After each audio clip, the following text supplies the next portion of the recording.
Hey, what's up? It's Chris, founder of Thinkster.com, and in today's video I want to welcome our new Thinkster freelancer student, Ray. So welcome, Ray, to the freelancer course. Great to have you on board. I appreciate you joining the course, and yeah, I think you made a life-changing decision joining the course.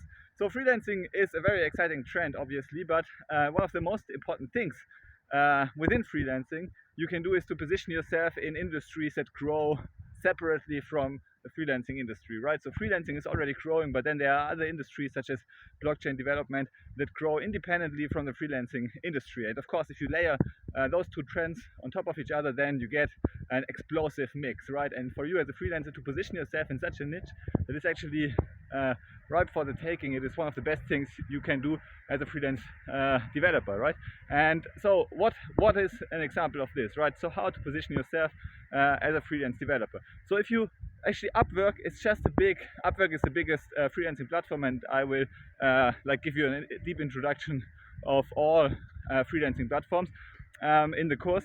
But yeah, Upwork is just a search engine, right? In a way, it's like a mix of a search engine and a social network, because you get recommended gigs, and yeah, people recommend you further, and by getting recommended, you get more and more work over time as a freelance developer.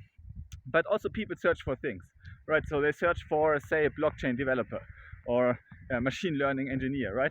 And actually, if you search machine learning engineer, you get as one of the top 3 results Adam, which was a former freelancer student of the Thinkster course. So you see, it is possible to appear in those searches at the top if you just focus your profile on a certain niche, right? So you should have in the profile heading, you should, for example, write machine learning engineer if you want to pop up at searches such as machine learning engineer, right? So you should do some keyword research, and over time modify your profile to perfectly fit the niche you want to be in, right? So this is one of the most important things, to initially find your positioning in the marketplace. And there's one positioning that I actually found really great. So it's just an example of a good choice for a positioning, and this is to position yourself as a Cardano blockchain developer, because Cardano has now just launched the blockchain has just launched the app development opportunities.